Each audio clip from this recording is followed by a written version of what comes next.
So welcome to week 3 of our journey exploring the Pranidhana Raja and how it serves as a profound expression of the Bodhisattva's path toward enlightenment for the benefit of all sentient beings.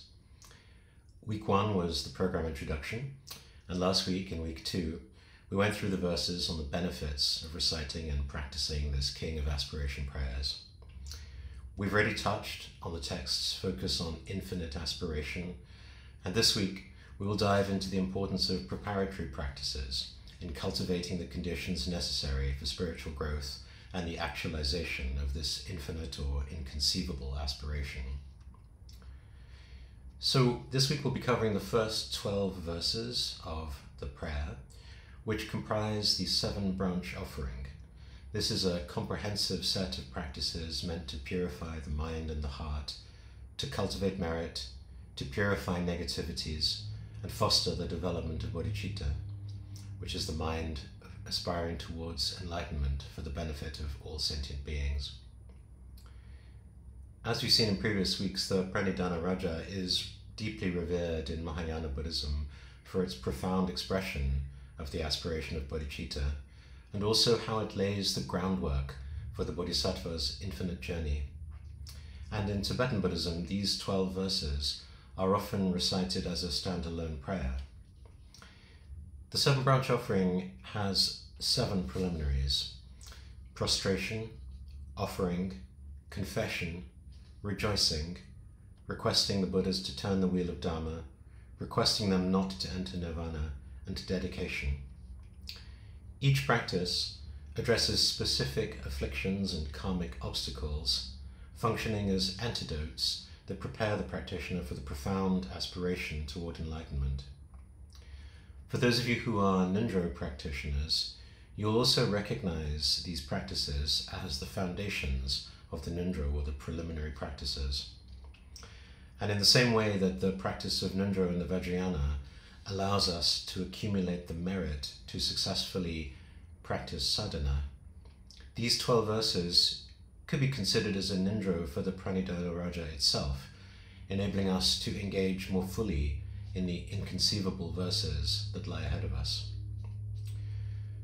And this week we'll go through these 7 preliminaries, both on the more relative and material level, but also on the level of emptiness and non-duality, seeing them both as a preparation for the later verses that focus more on emptiness and inconceivability, and also as an expression of this vast Mahayana view, and an opportunity to integrate this non-dual view into practice, even in these so-called preliminaries. So hence the image for this week is of inconceivable offerings. This is also an opportunity to acknowledge the natural presence of doubts and hesitations on the spiritual path. These initial verses, while serving as preparatory practices, are also an opportunity for us to reflect on our own aspirations and doubts that may arise as we consider how we might commit to a practice. This kind of reflection is not a hurdle, but could be seen as an integral part of the journey, deepening the practitioner's commitment and understanding. This session is also an invitation to embark on an inner journey that mirrors the infinite aspiration of the Bodhisattva. So I encourage you to see these verses not merely as academic, but a deeply personal engagement with the practices to cultivate the ground for spiritual awakening. And I'd like to encourage you to approach the session with openness to experiencing both the aspirations and the doubts as vital aspects of your path. So let us journey through the verses with the heart of a bodhisattva, aspiring to benefit all sentient beings. And as last week, let's take a moment to tune our motivation and set our intention.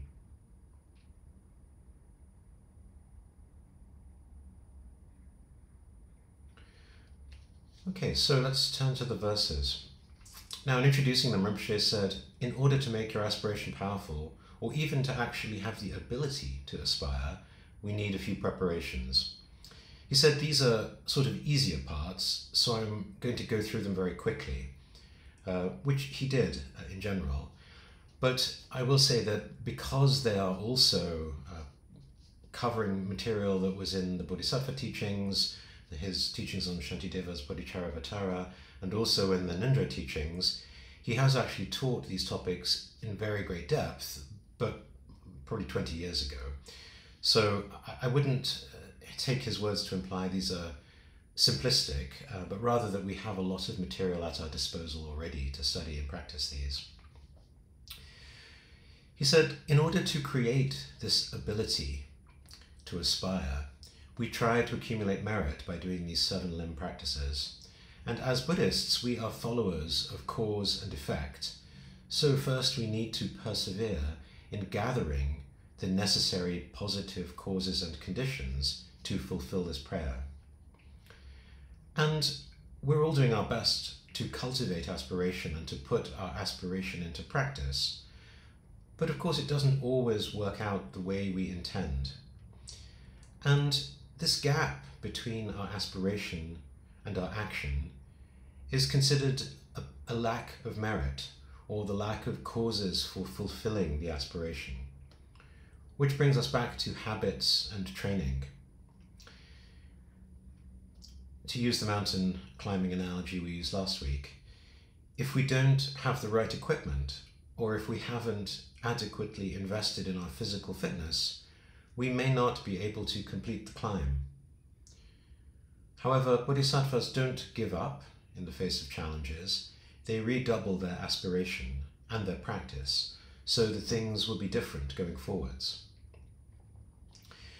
Rinpoche also said one may wonder, for how long should we aspire? And he said it's as infinite as the sky. There are innumerable or infinite sentient beings, and as infinite as these sentient beings, there are also infinite numbers of defilements and emotions. And so the bodhisattva's aspiration will also be infinite. So as he said, this is a long-term project. He said actually long is not the right word. This is a forever project. We should kind of really give up on the idea of getting enlightenment. We should instead pray that forever and ever we will be practitioners of this Pranidhana Raja, and that this is the only thing we will do. That should be our aspiration. Okay, so with that context, first prostration, which is verses 1 and 2 of the prayer. Prostration, which is also about reverence, involves showing respect and veneration towards the 3 jewels, the Buddha, the Dhamma, and the Sangha. Prostrations are both physical and mental acts of humility and devotion, acknowledging the qualities of the enlightened ones. So the verses. To all the Buddhas, the lions of the human race, in all directions of the universe, through past and present and future.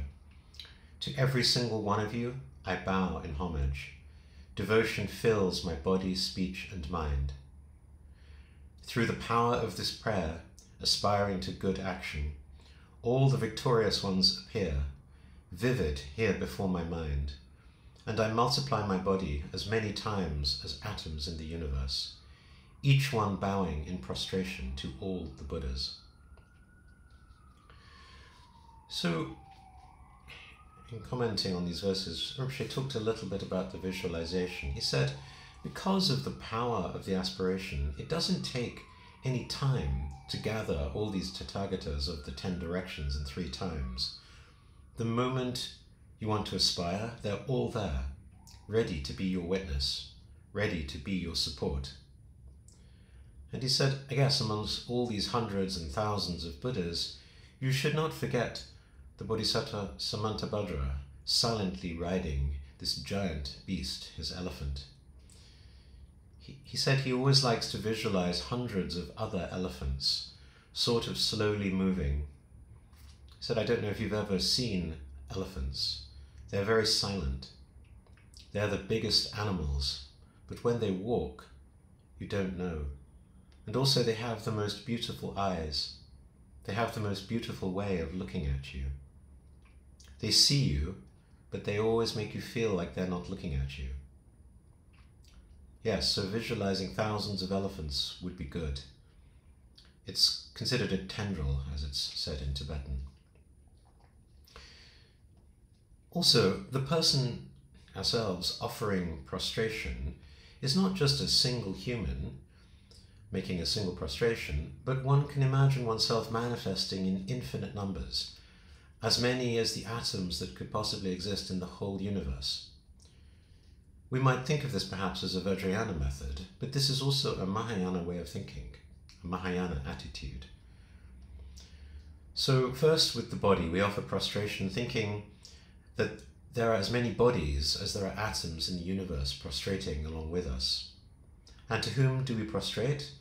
The Buddhas of the past, the present, and even those Buddhas who have not yet become Buddha, the future Buddhas. So as Rinpoche said, even here, right at the beginning, the ordinary concept of time is already broken. So even in the very first verse, we're already taking this vast and inconceivable view of non-duality. The essence of prostration is to surrender. So when we are prostrating, we are mentally surrendering to a person that we consider valid, the enlightened person who is non-deceiving.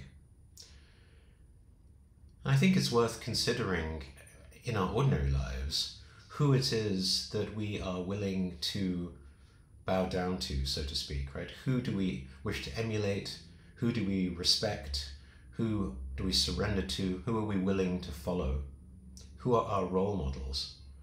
I dare say, who are the influencers in the online world that we follow? Just ask ourselves, who are we effectively prostrating to without necessarily thinking of it in those terms? So back to the visualization. In some of the other commentaries, it says those with sharp mental faculties can think of the array of pure fields of Buddhas and Bodhisattvas in the multitude of the 10 directions as being present right here with us in the room. However, the commentaries also say, for beginners, it's advised to visualize the field of accumulation or the field of merit, which those of you who do the ninja are familiar with, so the focal object can appear more easily. So just to say, of course, ultimately we would love to be able to practice this with infinite copies of ourselves, prostrating to infinite Buddhas and Bodhisattvas in all the times and directions. But as beginners, it may be more straightforward for us just to imagine a single field of merit, a single Buddha and Bodhisattva surrounding with sentient beings, rather than to get lost in an overcomplicated visualization, but then to aspire, as our practice becomes more stable, more solid, to add this added dimension of the inconceivability to our visualization. So as I've already mentioned, this is a Mahayana text, but I know many of you listening to this are Vajrayana practitioners who are practicing ninja or guru yoga or a sadhana practice, or others who are just interested in the Vajrayana path and not yet practitioners. So although the Vajrayana is beyond our scope today, I would like to say that, in my view, it's the most profound technique or technology that I know of for actualizing the core Mahayana view of form is emptiness, emptiness is form. In other words, a technique to allow us to go beyond mere intellectual understanding of these words, though that is already difficult, and turn them into lived experience. And perhaps even more important, it can help cultivate a lived experience of emptiness and non-duality, even in those among us who struggle with the intellectual understanding of this profound view. So in the spirit of Ninja, I just want to turn briefly to the Longchen Ninjik Ninja and the words in the commentary, Patrul Rinpoche's words of my perfect teacher, Kunzeng Lama Shalom. And here you'll see the commentary appears in the section on Guru Yoga. And here Patrul Rinpoche says, for this practice, visualize that you are emanating 100, then 1,000, then innumerable bodies like your own, as numerous as the particles of dust in the universe. and at the same time visualize that all beings, as infinite as space itself, are prostrating with you. So, I know among Rinpoche students, some are doing Longchen Nyingtik Nyingdro, some are doing Chetsen Nyingtik Nyingdro, and in both cases, this 7-branch offering appears in the Guru Yoga after the initial visualization and invocation, and before the supplication or maturing the siddhi, which comes before invoking the blessing. So the location of the prayer in these Guru Yogas is the same, but the language, of course, is quite different between different practices. And certainly the Chetsen Nyingtik Nyingdro has language that is more non-dual, I suppose one could say. So in Longchen Nyingtik, the line is, I prostrate emanating as many bodies as there are particles of dust in the whole universe. And in the Chetsen Nyingtik, it says, I prostrate beyond meeting and separation. So I think these ideas like beyond meeting and separation can be challenging to understand and put into practice, especially for beginners like us. We will come back to emptiness again and again over the coming weeks. But the key point is that the 7-branch offering is there to accumulate merit before the supplication and invoking the blessing in the Guru Yoga. And invoking the blessing is none other than realizing the nature of mind, which is none other than realizing emptiness and non-duality. Yeah, so in that way, the Vajrayana form of practice is doing something very similar to what we're doing in the Pranidhana Raja. And we have a preliminary to accumulate merit so that when it comes to realizing the nature of emptiness, the nature of mind, receiving the blessings of the Guru, we've accumulated enough merit so that that actually has some effect in our practice.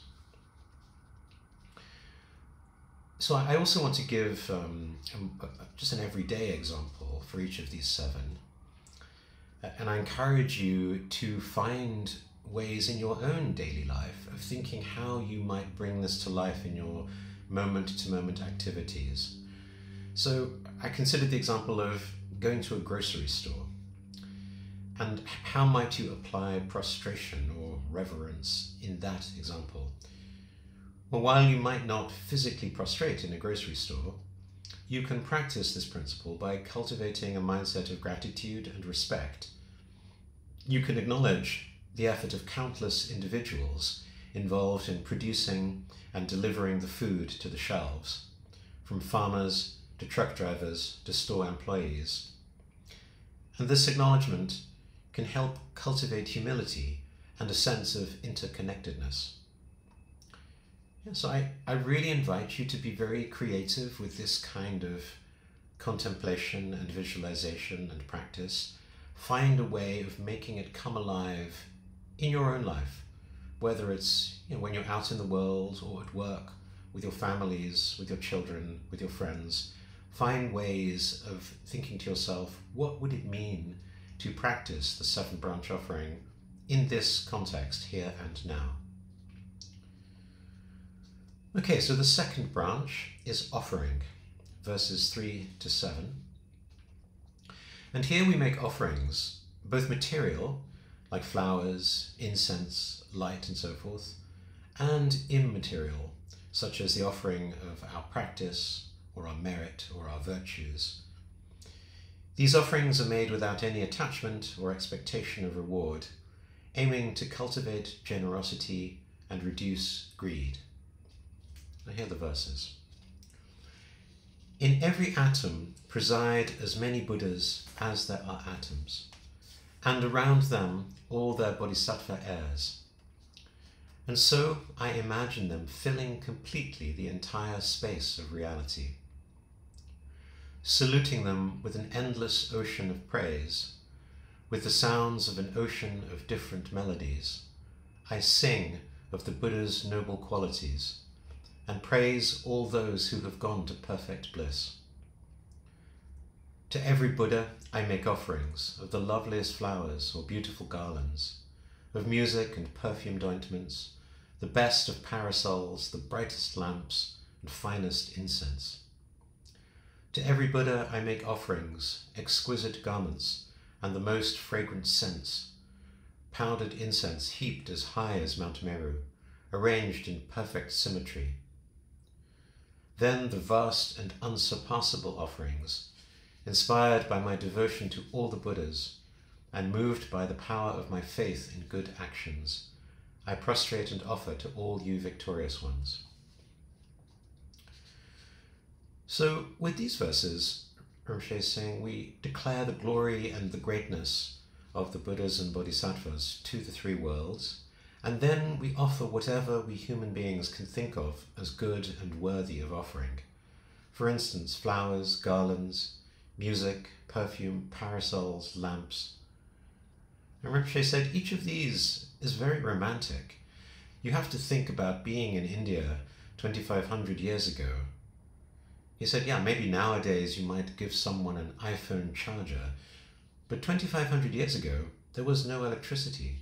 So it's such a beautiful gift to give someone a lamp, ready-made with oil and wick, especially to the sublime beings, incense, robes, all kinds of food, soap, bathrobes, toothpaste, basically whatever comes into your mind. In other teachings he's talked about, anything from this relative world that we consider valuable, desirable, swimming pools, beaches, even influencers on social media, whatever it is that we value, we offer to all of the Buddhas and Bodhisattvas. And so the last of those verses, the seventh verse, is the unsurpassable or inconceivable offering, which cannot be conceived of by this limited human mind. So how are we supposed to make an inconceivable offering? So for beginners, when we offer something like a flower, we typically think this is a flower, nothing more, nothing less. So to make it into an inconceivable offering, when you offer a flower, you can think that it is not just a flower, but that it is infinite foods, drinks, basically all the phenomena that can be included in samsara and nirvana. And at a glance, when we think that way, it would seem it's just a mental fabrication.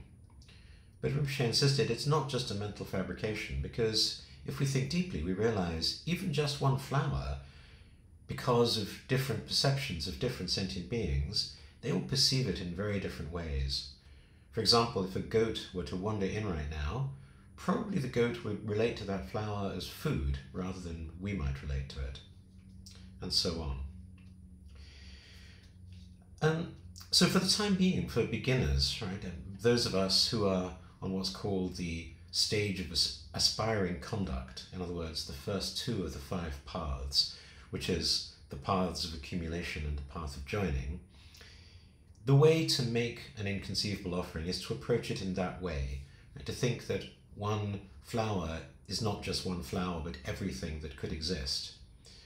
But Rinpoche said in Bodh Gaya in 2023, he said, for those of you who are meditators, for those, in other words, who are able to not follow the past thought or anticipate the future thought, but who can remain in the present moment without fabricating or constructing anything, that is the actual inconceivable offering. And he's also said, if you can practice in that way, that is not just the inconceivable offering, that's also prostration, confession, rejoicing. In fact, it's all of the seven branches. If you are able to do that, that is the highest and best way of practicing each and every one of these seven branches. So returning to the words of my perfect teacher, Patrul Rinpoche said for this branch, he said, set out as many offerings as your resources permit, as was explained in the chapter on the mandala offering. That is to say, using clean and perfectly pure offerings, and without being ensnared by miserliness, hypocrisy, or ostentation. These offerings are just the support for your concentration. And then make a mental offering in the manner of the Bodhisattva Samantabhadra. So even there you see that the Nindro commentary is referring to this prayer, but also it's, I think, suggesting for those of us who want to make this prayer into more of a formal practice, we can also set up our shrine with offerings as we would if we were practicing the mandala offering. So I think you can think of it in both ways. Turning to the example of the grocery store, you might wish to make your shopping trip an act of generosity. Perhaps you might buy something with the intention of giving it to someone, a friend, a family member, or a neighbor. Could also extend to donating to food banks or participating in store initiatives that support those in need. The key is to give without seeking anything in return, and thereby cultivating a generous spirit. Okay, the third branch is confession or purification. In this branch, we reflect on our past negative actions and thoughts, openly confessing them with a sincere heart of repentance. This practice is crucial for purifying negative karma and fostering a clear conscience and moral integrity. So, just one verse, verse 8 here. Whatever negative acts I have committed while driven by desire, hatred, and ignorance, with my body, my speech, and also with my mind, before you I confess and purify each and every one. So Rinpoche said, this third cause for accomplishing aspiration is to confess all our negative actions of body, speech, and mind that we've committed from beginningless time until now in their entirety. And here the Bodhisattva path has a somewhat unique attitude, that we can confess negative actions even that we may not remember or realize that we have committed. Yeah, so even thinking about how might we confess something we cannot recall having done, I think is a much grander way of thinking about accountability. And in Buddhism, the concept of negative actions is quite vast. Really, it's about what takes you away from reality, or what takes you away from the truth. Last week we talked about not having non-virtuous or evil companions, and that was the same idea. Rinpoche said it wasn't so much about people who distract you by going to the movies, but people who turn you away from the Dharma in some way. And this makes it clear that what we want here is always about reality and truth. Rinpoche has often explained that in Buddhism, the way we think about ethical or moral behavior, the way we think about good and bad, is quite different from the Western Abrahamic or Judeo-Christian way of thinking about good and evil. So I think there were lots of questions over the various times Rinpoche has taught this, asking about, how we can behave well. And I think for those of us who've grown up with more of a Judeo-Christian cultural background, I think we can sometimes confuse that way of thinking about good and bad with the Buddhist version, which is much more about understanding truth, understanding reality, and therefore about ignorance as not understanding that. So in the Longchen Intik Nindro, here Patrul Rinpoche says, with this thought we confess as explained in the chapter on Vajrasattva. So these first three practices of prostration, offering, and confession are actually building on earlier practices in the Nindro. So the grocery store example. As you shop, perhaps you could consider being mindful of your choices and their impacts. If you find yourself gravitating towards excessive or unhealthy or environmentally harmful products, you can acknowledge this internally and use that moment of awareness to commit to making better choices, whatever that means for you, whether that's buying less or choosing more sustainable options, or simply being more conscious of your consumption habits, or even your own health. Okay, turning to the fourth branch, which is rejoicing, or joyful praise. And this involves rejoicing in the virtuous deeds and qualities of the Buddhas, bodhisattvas, and all sentient beings. It's a practice to cultivate positive mental states, counteracting envy and jealousy. So this is also one verse, verse 9. With a heart full of delight, I rejoice at all the merits of Buddhas and Bodhisattvas, Pratyeka Buddhas, those in training, and the Arhats beyond training, and every living being throughout the entire universe. So here, as Rinpoche said, it's like we're getting so excited about the qualities of all of the Buddhas. In a mundane way of putting it, rejoicing is about getting excited about others who are having a good time and having good qualities. So here we rejoice at the incredible qualities of the Buddhas, Bodhisattvas, Shravakas, Pratyeka Buddhas, right? All the different enlightened beings on different vehicles of Buddhism. And not only them, we rejoice at all beings who have sublime or ordinary virtue and good qualities. We're really happy that such qualities exist. We are not envious. We are not jealous. We don't feel competitive. As he said, we almost feel relief that there are guys out there with these such great qualities. Now we can relax a bit because there's someone who can take care of us, take care of the world. There's someone who knows what they're doing. The world is not that lost. And I think many of us in our current world can feel despair at leaders in politics and business. And I know many young people in particular feel that leaders are not focused on what really matters to them. So where we see good examples, even in the ordinary world, that's really something to celebrate. And Rinpoche said even non-Buddhists have practices of offering prostrations, making offerings and praise and so forth, but rejoicing seems to be unique to Buddhism, especially the Mahayana path. And here we're rejoicing in both the cause and the effect. So the effect, for example, when you see someone who is beautiful, handsome, attractive, enjoying that result of the positive cause, then you rejoice in that. Now, of course, that's a very mediocre or general form of rejoicing. A much greater rejoicing is rejoicing in the cause and effect that is accomplished or created by Buddhas and Bodhisattvas. In other words, the causes of merit and the action of creating merit of all beings. So in the grocery store example, you might take a moment to feel joy for the abundance available to you and for the successes of others who've been involved in the chain of supply. This could be as simple as appreciating the variety of food, or being happy for the local farmers whose products are featured in the store. Recognizing and celebrating these positive aspects can help counter envy and competitiveness. Okay, the fifth is requesting to turn the wheel of Dharma.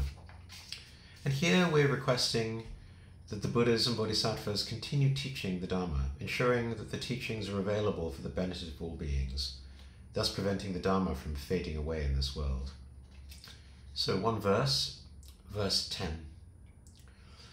You who are like beacons of light shining through the worlds, who passed through the stages of enlightenment to attain Buddhahood, freedom from all attachment, I exhort you, all of you protectors, turn the unsurpassable wheel of Dharma.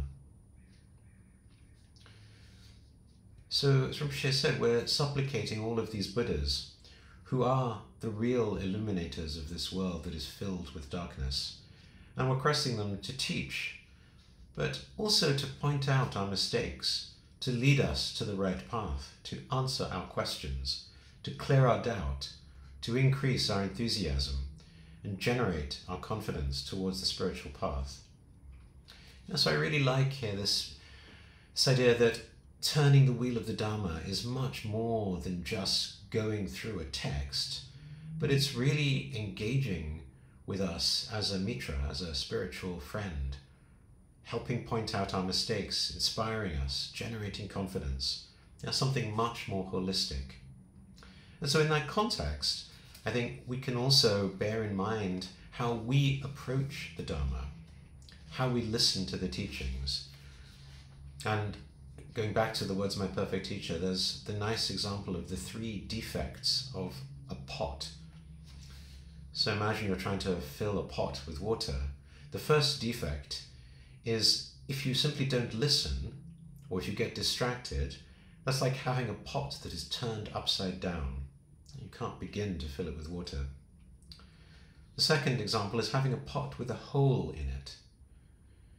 No matter how many teachings you might hear, you will never retain them or assimilate them or put them into practice. And the third example is a pot with poison in it. So this is about mixing negative emotions or defilements or ego with what you're hearing. So that's listening to the Dharma perhaps with a desire to become great or famous, or others of the 5 poisons, in which case the Dharma will not only fail to help your mind, it will also be changed into something that is not Dharma at all, like nectar being poured into a pot containing poison. Again, Chögyam Trungpa Rinpoche spoke a lot of spiritual materialism, how we take Dharma as an adornment for our ego, rather than as a means for purifying our ego. So just to, again, be honest with ourselves. How are we listening to the teachings? What is our attitude? Another of my favorite stories is from the Zen tradition, the story A Cup of Tea. So Nan-in received a university professor who came to inquire about Zen. Nan-in served tea.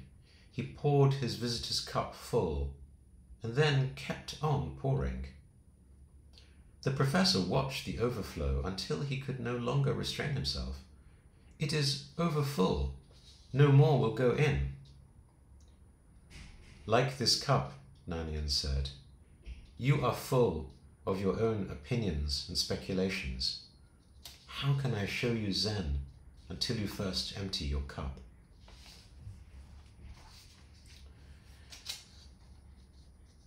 So, in the grocery store, perhaps we might turn this offering, this branch, into a wish or hope for the continued education and awareness of us and all consumers around healthy and ethical consumption. While we're shopping, it might mean favoring products from companies that engage in such educational efforts about nutrition or sustainability, thus supporting the spread of beneficial knowledge about how to shop and how to consume. Okay, the 6th branch is requesting to remain. So this is about urging the enlightened beings to remain in the world and not enter final nirvana, so they can continue to assist beings in their spiritual journeys. This is verse 11. "Joining my palms together, I pray to you who intend to pass into nirvana. Remain for aeons as many as the atoms in this world, and bring well-being and happiness to all living beings." Here Rinpoche said, if there are Buddhas and Bodhisattvas who might wish to, he said, how should I put it, conclude their display of benefiting sentient beings, in other words, those who might wish to pass into parinirvana, urgently, in haste, we ask them not to do that. We say, yes, we're slow, we're stupid, we may not learn right away, but have compassion, bear with us. Please live long, if necessary, live for aeons and aeons. So, perhaps in the grocery store example, we might encourage the presence of goodness in the world by supporting ethical practices, choosing products from companies that treat workers well, or use sustainable farming practices, or actively work towards positive social impacts, whatever good might mean to us in that relative way. And understanding that through our choices, our aspirations, we can encourage these good forces to remain and expand in the outer world, in the marketplace. Okay, the 7th branch is dedication, where we dedicate the merit accumulated from these initial practices for the enlightenment of all beings, And this reflects the Mahayana principle of bodhicitta, aiming for the ultimate liberation of every sentient being from suffering. This is verse 12. What little virtue I have gathered through my homage, through offering, confession, and rejoicing, through exhortation and prayer, all of it I dedicate to the enlightenment of all beings. As Rinpoche said, this is the standard, painless, but incredible, powerful Mahayana technique to accumulate merit. And through this, we're setting the foundation for our subsequent aspiration. We've generated merit or ability to do things. We now have the ability to aspire. So we're going to dedicate, of course, the whole prayer at the very end in verses 55 to 60. We'll come to that in a later week. But we already wish to dedicate what we've done in these preliminary verses. You can't dedicate enough. It's a full practice on its own. Perhaps in the shopping trip example, you might conclude with a silent dedication of the merit of your actions, like choosing sustainable products or buying things in order to offer to a friend or to make donations. And you dedicate all this to the benefit of others. You might hope that your actions contribute to a healthy, happy world, dedicating the benefits of your mindful shopping to all being. Okay, so that's the verses, but I also wanted to talk a little about the idea that these different branches of the 7 branch offerings are also serving or functioning as antidotes to different defilements. A lot of the questions that come up from practitioners have a lot to do with our experience or our emotions on the path. So either our experiences or emotions as we're engaging in practice, or as we are engaging in the world, right, in our post-meditation, whether it's in our relationships, in our family, or just looking at what's going on in the outer world. Right? So this is all to do with our emotions and therefore with defilements. So traditionally in Buddhism, we talk of 3 poisons, right? 3 afflictions or character flaws that are the root of craving, and thus in part the cause of dukkha, right? Suffering, pain, unsatisfactoriness, and also of rebirths. And they're symbolically drawn at the center of the Buddhist Bhava Chakra, right? The Wheel of Life artwork. So these 3 are passion, also termed attachment or greed or lust, and that's represented by the rooster. The second is aggression, or anger, or hatred, or ill will, which is represented by the snake. And the third is ignorance, or delusion, or confusion, which is represented by the pig. And we can also see these as 3 ways of relating to anything we consider to be an object or a phenomenon, whether it's in the external world or in the inner world of our own mind and emotion. So those 3 ways of, firstly, we could say, well, we like it. Right? The things that we like are about pulling towards us. We want more of it. So that is the poison of passion or greed. The second reaction we might have is we might think, well, I don't like it. I want to push it away, get rid of it. That's the poison of aggression or anger. And then the third way we could relate to it is we might not even notice it, or we might not care. We might just think it's irrelevant. Right? And that corresponds to the poison of ignorance. And of course, these 3 poisons can also be turned inwards, right, towards our own thoughts, our own emotions, our own self, our own life. And when we do that, that can have significantly negative effects on our own mental health, our self-perception, our overall well-being. It can contribute to cycles of self-criticism, guilt, low self-esteem, and other painful mental states. And this is, of course, very relevant with the mental health crisis we're seeing in the world today, especially post-COVID, and especially amongst younger people. There's been a lot written about the influence of social media, living a life online, and what that's doing to people's sense of anxiety, depression, self-criticism, and so forth. We can also understand these three poisons through the lens of evolutionary psychology. So some of you may have come across Robert Wright's book, Why Buddhism is True, where he's explaining the Dharma in or through the lens of evolutionary psychology, which is all about the ways in which our psychological traits, such as our emotions and thoughts and behaviors, have been shaped by natural selection. And from this perspective, our responses to the environment, including other people or events outside us, and also our own internal experiences, right, our own inner environment, they can be understood as adaptations that at one point in our evolutionary history increased our ancestors' chances of survival and reproduction. But nowadays, these adaptations can sometimes work against our well-being in modern contexts. So let me talk about the three poisons through these lenses. So first, passion or attachment, greed, lust.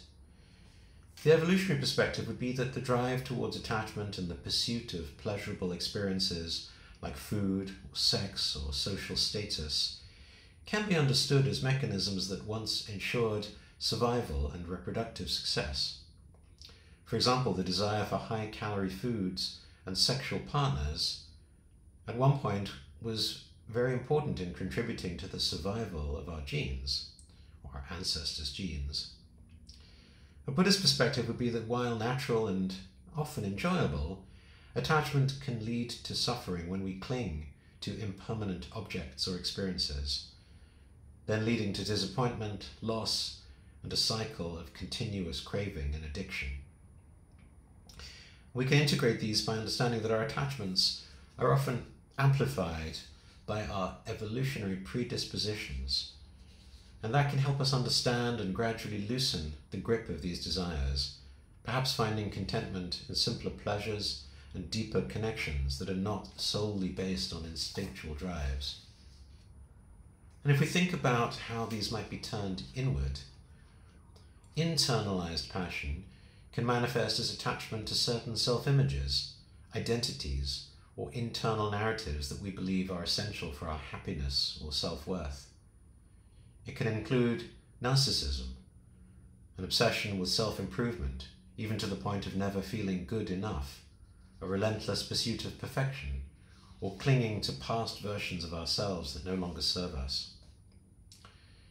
Maybe we feel unworthy if we don't constantly achieve success. Maybe we attach our self-esteem to external validation or accomplishments, or become preoccupied with maintaining a certain image or identity, even when it causes us distress. So all of these are ways of understanding how this poison can show up in our ordinary life. Okay, the second one, aggression, which is also anger or hatred. So from an evolutionary perspective, aggression can be seen as a protective mechanism, helping our ancestors defend against threats and compete successfully for resources. And the response to perceived threats was crucial for survival in a more dangerous, resource-scarce environment. A Buddhist perspective would be that while necessary for protection, habitual anger and hatred cause personal suffering and harm to others. These emotions cloud our judgment and lead to destructive actions and a cycle of retaliation.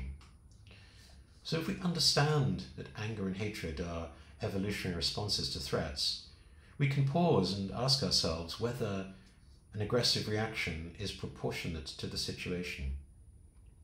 So practices like mindfulness and compassion can help us respond to conflicts with wisdom rather than instinctive aggression. And turn inwards, aggression can often appear as self-criticism, guilt, self-hatred. This internal aggression can be very punishing, holding ourselves to unrealistic standards, berating ourselves for perceived failures or shortcomings, also manifesting as guilt that goes beyond healthy remorse, becoming a pervasive sense of being fundamentally flawed, unworthy of happiness.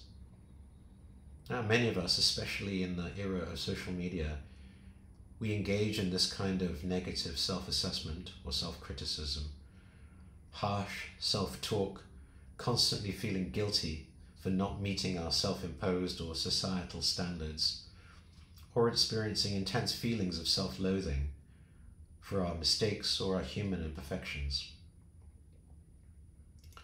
Okay, third one then, ignorance or delusion, confusion. And from an evolutionary perspective, ignorance in the form of not noticing or caring about certain stimuli can be an adaptive response to information overload, allowing our ancestors to focus on what was most relevant to survival and reproduction.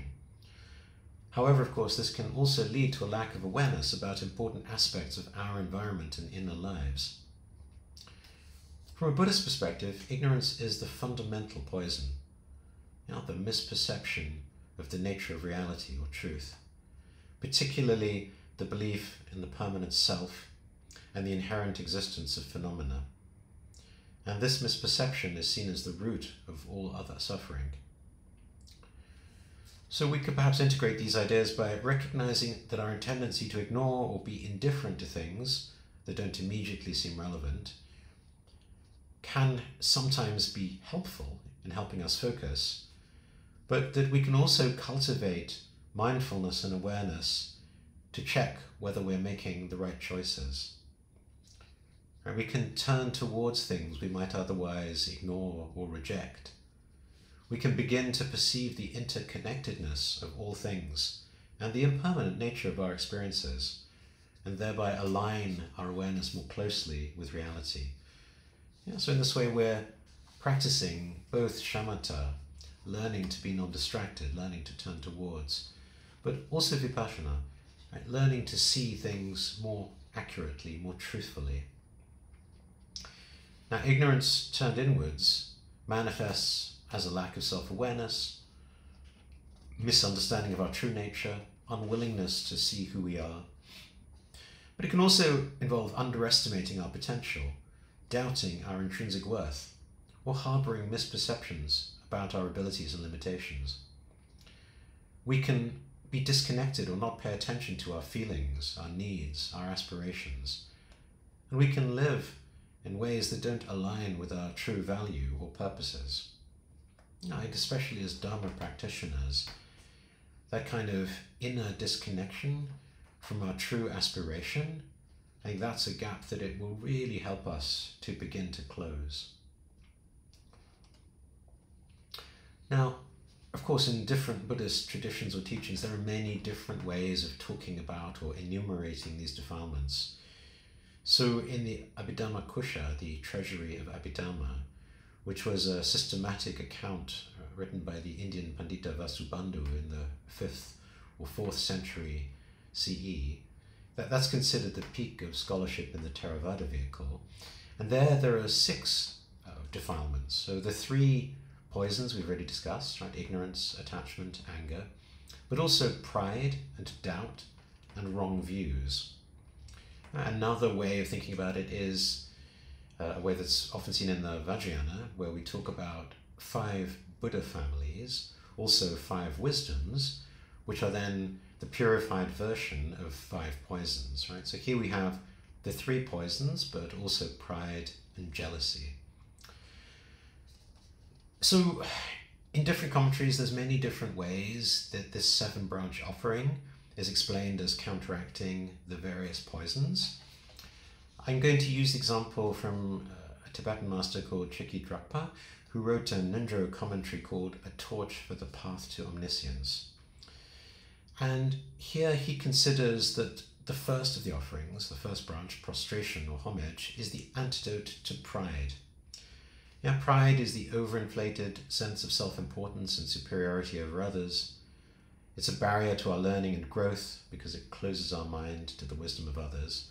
And prostration counteracts pride by cultivating humility and reverence. By physically bowing down and mentally paying homage to the Buddhas and enlightened beings, we acknowledge their qualities, their achievements, and thereby dissolve the ego's hold and open our hearts to learning and developing compassion. The second offering, which is offering, is the antidote to avarice or greed. That's the intense and selfish desire for wealth or resources or possessions or fame or status, and comes from attachment and of course leads to suffering. And offering involves giving away something valuable, either symbolically or actually, which counteracts our greed by cultivating non-attachment. The practice of mandala offering, where the universe and all of its treasures are envisioned as being offered, helps to loosen the grip of material attachment and develop a mind of abundance and also joy in giving. The third branch of confession is the antidote to aggression. So aggression, anger, hatred comes from aversion. It's destructive, obscures our mind, prevents the cultivation of peace and compassion.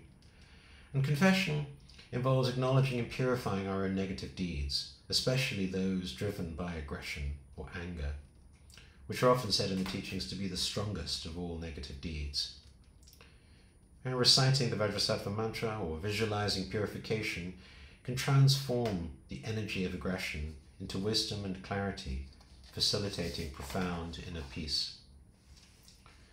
The fourth branch, or rejoicing, is the antidote to jealousy. So jealousy is the resentment towards others' success or happiness. It's a source of very unnecessary suffering stemming from comparison and competition. So by rejoicing in the virtues and accomplishments of others, we can counteract jealousy, cultivating genuine happiness for others' success. It transforms our mind of comparison and contrasting into one of appreciation and interconnected joy, undermining the isolating effects of jealousy. The fifth branch, questing to turn the wheel of Dharma, is the antidote to ignorance. So in the Buddhist context, as we've seen, ignorance refers to the fundamental misunderstanding of the nature of reality, especially the nature of emptiness and interdependence. And by requesting the enlightened masters and Buddhas to turn the wheel of the Dharma, we're aspiring for the continued presence of the teachings, recognizing their value in dispelling our ignorance. It affirms the importance of wisdom and learning in overcoming ignorance and fosters our own commitment to the path of enlightenment. The sixth branch, requesting the enlightened ones not to pass into parinirvana, is the antidote to wrong views, including misconceptions about the nature of reality, about what is ethical conduct, how to follow the path to liberation, all the obstacles that are getting in the way of our understanding and practicing the Dharma correctly.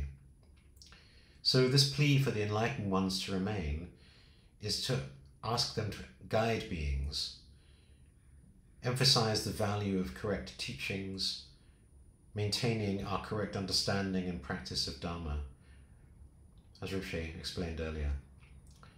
And finally, the seventh branch, dedication, is the antidote to doubt. Where doubt is uncertainty or skepticism about the teachings or one's practice or the path to enlightenment, which can paralyze or prevent our practice and really get in the way of our progress on the path. So dedication is about offering the positive energy that we've accumulated through our practice to the benefit of all beings, as we've seen. And it counteracts doubts by reinforcing the efficacy and the purpose of our practice, connecting our personal progress to the broader aspiration for universal enlightenment, helps us solidify our confidence and faith in the path and the interconnectedness of all efforts towards liberation. As I mentioned, we're going to talk about this much more in future weeks. So I would like to say just a few things about emptiness and inconceivability, even in these early verses. And we're going to come to this in more depth and more detail in future weeks. But at this stage, it's already useful to think about how might we approach or think about emptiness or inconceivability in these early verses, right? And in the Bodhisattva path, we talk about the practice of the paramitas. There are typically 6: generosity, discipline, patience, diligence, meditation, and wisdom. And in Mahayana Buddhism, the concept of a paramita represents a perfection or transcendent quality that bodhisattvas are cultivating on the path to enlightenment for the benefit of all sentient beings. So the term paramita literally means to the other shore, which is para, and mita means gone, right? So it means gone to the other shore, indicating a crossing over from the shore of samsara or cyclic existence to the shore of nirvana or liberation. The analogy of the Buddha being a boatman who takes us across the river, across the water. And this transformation is not just a quantitative change, but a qualitative shift in how we practice our virtues, right?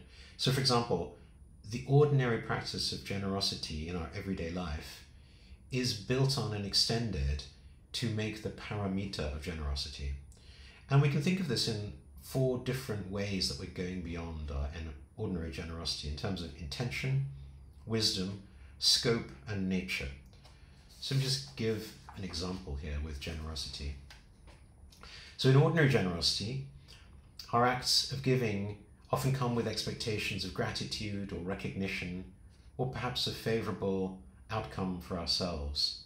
And while our motivation may be positive, it may be still rooted in a self-centered desire or expectation of a reciprocal benefit. Whereas the paramita of generosity is characterized by a purely altruistic intention to benefit others without any expectation of reward or recognition.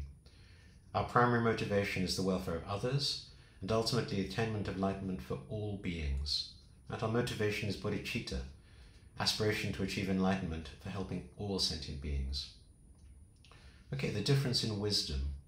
An ordinary generosity might not always be informed by deep understanding of the recipient's needs or the long-term consequences of our gift. The act is often driven by immediate circumstances or our emotional responses. Whereas generosity at the level of a paramita is practiced with wisdom and discernment. It means understanding the most beneficial way to give, what to give, when to give, and to whom, so that our acts of giving truly benefit the recipient. This wisdom is rooted in an understanding of emptiness, seeing beyond the conventional notions of giver, gift, and recipient, and recognizing the interdependent nature of all phenomena. At its most fully developed, generosity is an expression of non-dual wisdom.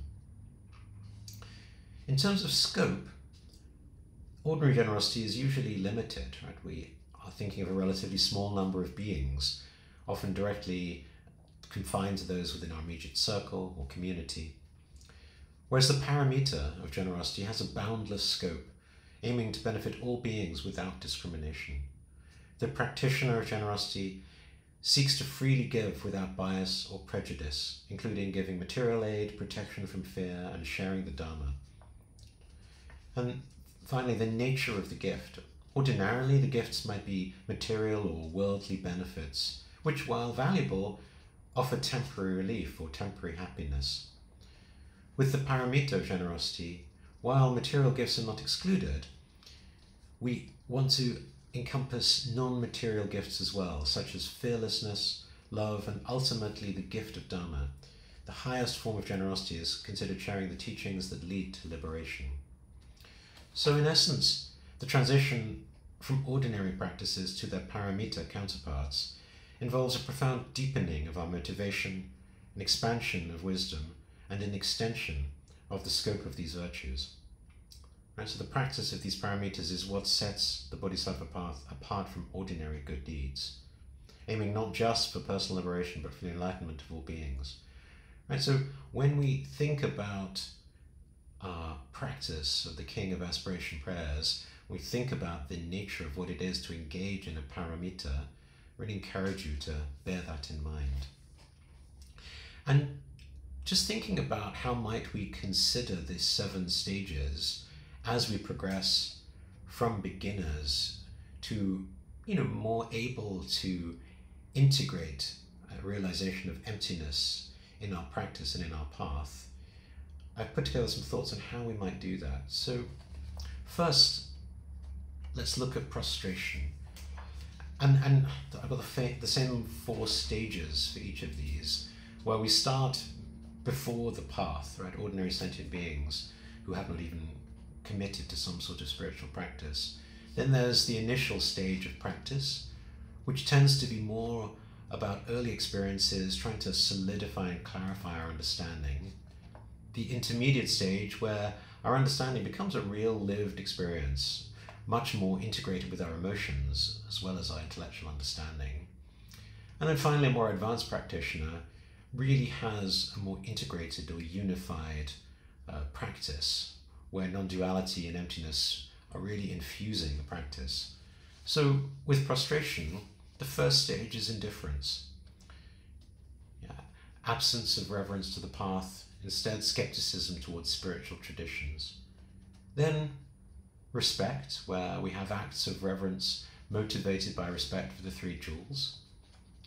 As intermediate practitioners, we have devotion, right? Heartfelt prostrations, where it's not just out of respect, but because we really understand and recognize the qualities of the three jewels.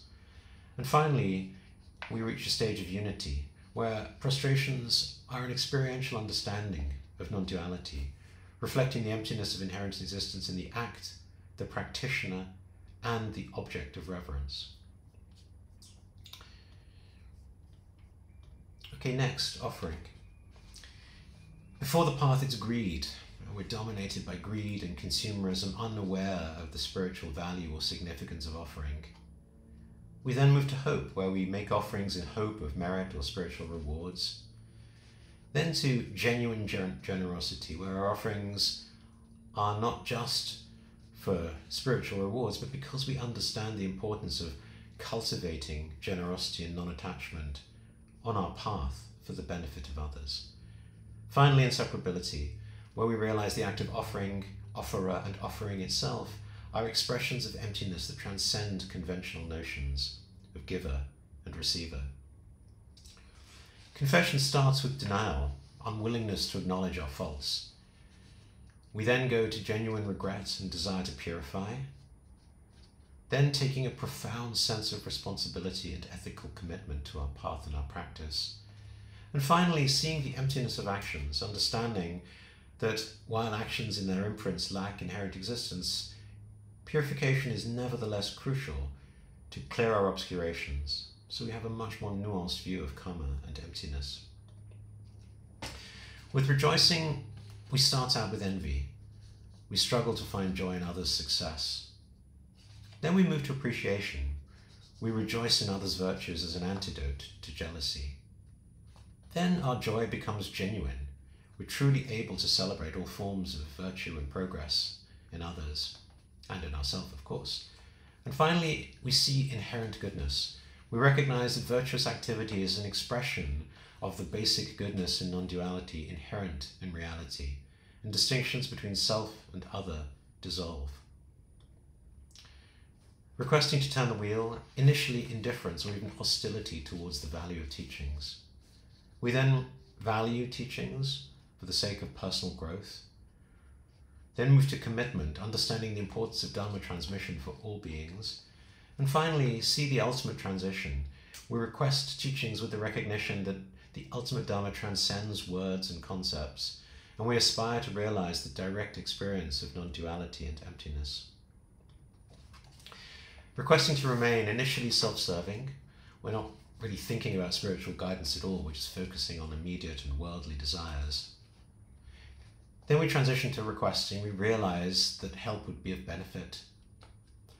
Next, understanding, we see the essential role of enlightened beings in the Dharma's continuation. And finally, a timeless presence, where our insight extends to the timeless and boundless nature of enlightened beings. We understand deeply non-duality and the non-coming and non-going of phenomena in the context of emptiness. Finally, dedication. Initially, very self-interested. We're focusing just on personal gain, minimum concern with the welfare of others. Then, and hopefully we can really all be doing this now, we're aspiring genuinely. We're dedicating our merits with the aspiration for happiness, but for spiritual goals. Not just for self, but for others. And that brings us to interconnectedness, where we really recognize the interconnectedness of all beings and dedicate our merits for universal enlightenment. And eventually we'll achieve a state of interdependent reality, with a profound realization of emptiness and interdependence, where the act of dedication, the merit, and the beneficiaries are seen as interwoven expression of the Bodhisattva's vow to liberate all beings. Okay, so in closing, I'd just like to think a little about how we might practice this in the context of relationships, but especially in the context of Sangha, or our spiritual community. Rinpoche has talked a lot about how Christians especially do a really good job in creating very vibrant and caring spiritual communities that emphasize kindness and care and help. And he's encouraged us as Buddhists to do more within our own communities, welcoming and including newcomers and caring for each other, but also as a field of practice for our own cultivation of bodhicitta. So doing so is not only for our own benefit, but strengthening the community as a whole. And so in the context of the seven branch offering, prostration then, in the relative or material sense, would mean showing respect and kindness to others in the Sangha, recognizing their commitment to the path, as simple as greeting them warmly, listening attentively when they speak, or showing appreciation for their practice and contributions. A more non-dual or emptiness-oriented approach might be to cultivate the understanding that the act of showing respect is not just about social niceties, but is a recognition of the Buddha nature inherent in every person. In this way, our reverence is not dependent on hierarchical status or how long someone might have been practicing Dharma, but a recognition of our shared and universal potential for enlightenment. The second branch of offering, relatively, we can offer help and support to Sangha members, whether through sharing resources, emotional support, or volunteering for community tasks. Acts of service and generosity strengthen our bonds and purify our own avarice and greed. From an emptiness perspective, we can make offerings without attachment to the self who offers or the expectation of gratitude.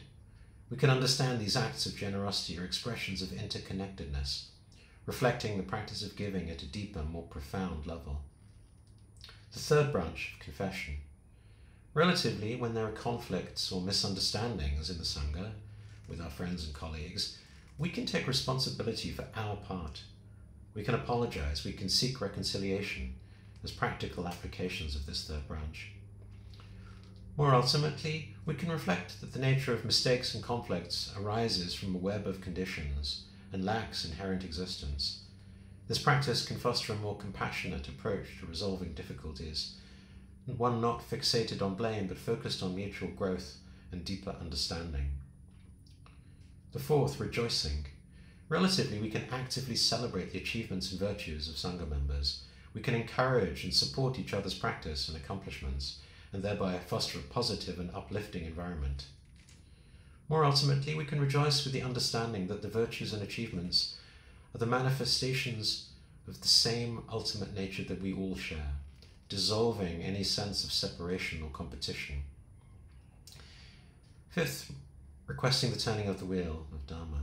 Relatively, we encourage the sharing of teachings and insights within the Sangha, and request teachings from those more experienced, or share our own insights when appropriate to improve collective understanding. From an emptiness or non-dual perspective, we approach the request and sharing of Dharma with the recognition that teachings transcend individual perspectives, pointing to a shared reality beyond words and concepts. The sixth, requesting to remain. Relatively, it means encouraging and supporting Sangha members to continue with their practice, especially in times of doubt or difficulty. Our encouragement can be a crucial support for others. Ultimately, recognizing that encouragement to persist in practice is an affirmation of the non-dual truth that underlies our experiences, urging each other to realize and embody this truth fully. Finally, dedication. Relatively, we dedicate the merits of our practice and achievements to the well-being and enlightenment of all members of the Sangha and beyond. We share success in this way to multiply its positive impact. And more ultimately, we understand that dedication is an expression of the interdependent nature of existence. By dedicating merit, we acknowledge that no achievement is personal or isolated. It is a wave in the ocean of collective existence. And so with this, let us take a moment to dedicate whatever merit we might have generated today. and dedicated to the enlightenment of all sentient beings. And with that, I thank you for joining us and look forward to seeing you next week.